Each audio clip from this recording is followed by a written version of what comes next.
This video we're going to talk about percentage by mass. So when we look at a shell, a seashells, okay, we'll know that okay inside we have calcium carbonate, but other than calcium carbonate, we know that okay there may have other kind of chemicals in it. So whenever we have a mass of a sample, inside we may have a mass of substance A, maybe the chemical that we feel interest in, but also at the same time we have impurity in it. Okay, take for example the mass of seashells, we have calcium carbonate, but other than that we may have impurity such as protein.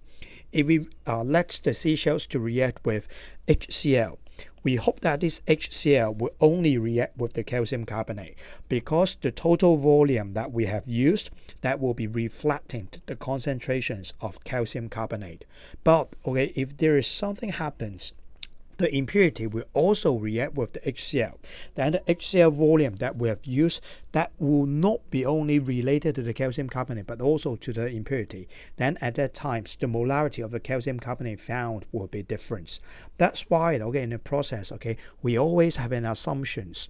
We assume that the impurity in the sample have no reaction with the acid. In this case, we will be talking about acid, but in the other case, maybe different. Okay, but the only things that will react, okay, will be the substance A or the chemical that we are interested in. Okay, so this assumption is very important. You have to bear in mind. So what is percentage by mass? We will now know that okay, the mass of the sample actually include two parts. One will be the mass of substance A, one will be the impurity. So if we want that, I want to know that okay, the mass of substance A in this sample, so okay, how much will that be? Then we will use percentage by mass to represent. So the mass of substance normally will be in a smaller portions over the mass of sample. Take for example, we have 10 gram of the seashells, and after the titration we found that okay, we just have like 7.5 gram. Then we'll know that the percentage okay will be equals to 75%. So 7.5 gram, this one okay is coming from the experimental results.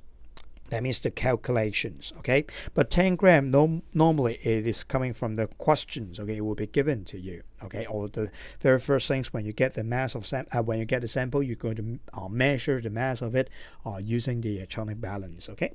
So basically, in the whole examples, okay, we'll find that okay, our objective is to find out the real mass of the substance in the sample. So have a look at the first examples. So we have 0.509 gram of impure. We say that impure. So therefore, whenever you see impure, you immediately put bracket for this one, because we're not going to use this mass, okay, to find out the number of mole. Okay, if we use this mass to find the number of mole, then we'll have a larger number of mole. Okay, so this impure samples, okay, anhydrous calcium carbonate contain potassium chloride. So this potassium chloride actually, these potassium chloride, they are impurity. Okay, they'll give you a name. Okay, so therefore you may easily make you think that oh, that will be a chemical that may have reaction, but actually potassium chloride is a salt. So therefore you'll find that this salt will not have any reaction with the hydrochloric acid, okay, that we're going to talk about. Okay, so this one is impurity, and then we have this is potassium carbonate. Okay, we'll react with the hydrochloric acid, and we'll find that okay will be 0.2 m and 34.9 cm cubes okay of this hydrochloric acid for complete reactions. So we're going to find out the percentage by mass of the potassium carbonate in the sample. Okay, so the first things that you have to write will be the potassium carbonate react with the HCl. The ratios, okay, because we have 2K, we have 1 Cl. Okay, the ratio between K and Cl should be 1 to 1, so therefore this one have to be 2. Okay, and the volumes okay will be 34.9 cm cube, and then we'll be have 0.2 m. Okay, and the mass okay right here I still put it down, okay, but this one you have to remember, we're not going to trust it. Okay, so basically will be like that. So our objectives okay in this calculations, okay, first step 1, step 2, our objectives okay will be calculate the mass of the substance. We're going to find out the mass of this one. Okay, so this is the real objective that we're going to do.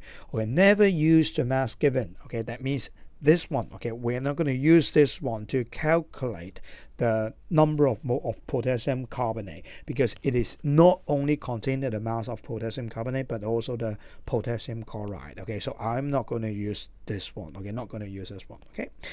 So the first steps. Okay, after you do this, okay, then first step, normally you find the number of mole of HCl first. Okay, so HCl, it will be equal to 0.2 times 0.0349. Okay, so this one will be 6.98 times 10 to negative 3 mole. Okay, and then okay, by mole ratios, actually we will find that 6.98 times 10 to negative 3 divided by 2 times 1. Okay, so the answers for this part, okay, will be 3.49 times 10 to negative 3 mole. So I know that the number of mole here already. Okay, so we just need to find out the mass. Okay, the mass of potassium carbonate, that will be 3.49.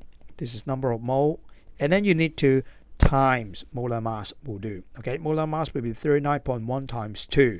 Okay, as I mentioned before, okay, you have to express the calculations clearly. So you will see that how many O you have multiplied, how many K you have multiplied. Okay, by doing so, okay, it will be easier for you to check the answers. Okay, so afterwards, okay, you'll find that the mass of this one, okay, it will equals to 0.482 gram. Okay, so now you know that, okay, the real mass of the potassium carbonate will be 0.482. So if you need to find the percentage by mass of K2CO3 in the sample, it will be equals to 0.482 over the mass, which is 0.509 times 100%. And the answers for this one will be 94.7%. You have to find out that normally this one have to be smaller than 100%. Okay, because the mass of the substance in the sample, it can't be more than the mass of the sample itself. If you have something like that happens, that must be measurements issues, okay, or your calculations issues. Okay, so normally, okay, it will be smaller than 100%. Okay, you have to bear in mind. Okay, so this is the first example. Second one, okay, so now we have sodium hydrogen carbonate. Again, this is impure sample, so 10 gram, I'll put bracket to that.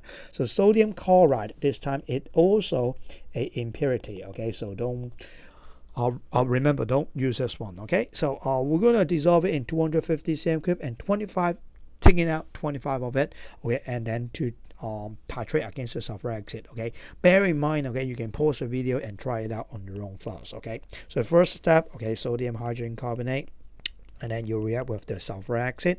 Remember, sulfuric acid, okay, SO4 and Na. Okay, the ratio have to be this one 2, this one 1. So therefore, the equations have to be balanced like this way. So step 1, step 2, okay, the data that we have, 10 gram is something that fake. Okay, we'll have to find out 250 cm cube, and then we'll have 25 cm cube like this way. Okay, and this one will be titrated with the sulfuric acid, which is 0.2 m, and also 0.0275 dm cube. Okay, so you're going to find out the number of mole. First of all, find out the number of mole of H2SO4 first. Okay, quite obvious. So you have to be 0.2 times 0.0275. And the answer for this part, okay, it will be 5.5 times 10 to negative 3 mole. Next, okay, we're going to find out the number of mole of NaHCO3. But remember, you have two volume here. Okay, so you're talking about the one in 25 cm cube first. Okay, so it will be 5.5 times 10 to negative 3 divided by 1 times 2, okay, because the mole ratios here 1, this one is 2. Okay, so this one, the answers for this part, okay, will be 0.01. Okay, so this one will be 0.01 mole. Okay, so after that, okay, we're going to find out number of mole of NaHCO3. This time we're going to find it in 250 cm cube. Okay, so you have 0.011. Okay, divided 25 portion first. Okay, 25 portions. Okay, we're going up. Okay, times 250 times 250. So therefore this one will be 0.11 mole. Okay, and then we're going to find out the mass of NaHCO3, which is 0.11 times, okay, 23 plus 1 plus 12 plus 16 times 3. And the answer for this part, okay, it will be 9.24 gram. Finally, okay, percentage by mass. Okay, erase part of it. Okay. Okay, and then percentage by mass. By mass, it will be equals to 9.24 over 10 times 100%. Okay, so again, you can see that, okay, the percentage by mass is 92.4%. Okay, this is equal sign. Okay, so it will be less than 100%. So more or less, okay, the answer should be correct. Okay. Okay, one last examples. Okay, so this one is sodium carbonate. Okay, we determine the percentage by mass. Okay, you have 2 grams of the sample. Okay, not going to trust this. Okay, 250, 25. Okay, and then hydrochloric acid. You see that most of the time, okay, the steps actually are exactly the same. Okay, so you're going to write down sodium carbonate, and then we have HCl. The ratio should be 1 to 2. Okay, so you have 2 grams this. Okay, and then 250, and then you have 25 out of it. Okay, so you have like 0.16 times 22 dm cube. Sorry, 22 cm cube. Okay, so this one's molarity. So basically, you find number of mole, this one, and then this one. Okay. Oh, number of mole of HCl. 0.16 times 0.022. Okay, so the answer for this part, okay, it will be 3.52 times 10 to the negative 3. Okay, so for the Na2CO3, okay, in 25 cm cube, okay, that will be 3.52 times 10 to the negative 3, and then divided by 2 times 1. Okay, so the answer for this part will be 1.76 times 10 to the negative 3 mole. Okay, I forgot the mole right there. Okay, and then we go up. Okay, and then step 4 with NaHCO3 in 250 cm cube. So actually you multiply this one by 10. Okay, divided by 25 times 250. Okay, so this one will be 0.0176 mole. And then you're going to find out the mass of sodium hydrogen carbonate. Then that will be 0.0176 times 23 plus 1 plus 12 plus 16 times 3.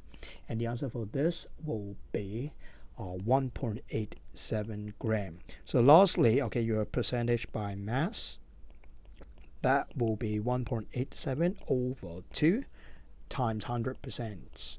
Okay, remember, put a bracket, okay, to show clearly your steps. Okay, 93.3%, which is less than 100. Again, this one should be correct. So summary for this video. Okay, you know that mass, actually the mass given to you, it may contain mass of substance that you're interested in, and also the impurity in it. Okay, and percentage by mass, actually we talk about the mass of the substance over the total mass, which include the impurity. Normally this one will have a larger value than the mass of substance times 100%. The assumptions, okay, this one is very, very important because we always ask about this. Okay, we assume that, okay, the impurity has no reaction with the chemical. What chemical? Okay, some of the cases maybe HCl. Okay, most of the cases you see is HCl. Okay, only maybe the carbonate, maybe the sodium hydrogen carbonate, okay, has reactions with the HCl. Okay, so the objective all the time is going to find out the mass of the substance. Say for example with the calcium carbonate, and then remember, never use the mass given. Okay, you see that all the time I put bracket to that, okay, to remind myself, don't use this mass divided by molar mass to find out the number of mole. If you do so, okay, you will find that you don't know where you have to go. Okay, so remember, okay, this mass contain impurity, not going to use it. So normally the 5 steps, okay, equation, data, the L shape, number of mole of A, and then find B in 25, 250 cm cube. Find out the mass of B, okay, and then using the mass over the total mass, okay, time 100%. Then you will find out the percentage by mass. Remember, normally this one, the answer have to be smaller than 100%. Okay, if you get it too big or too small, okay, you have to better check your answers one more time. Okay, so that's all for this video. Bye bye.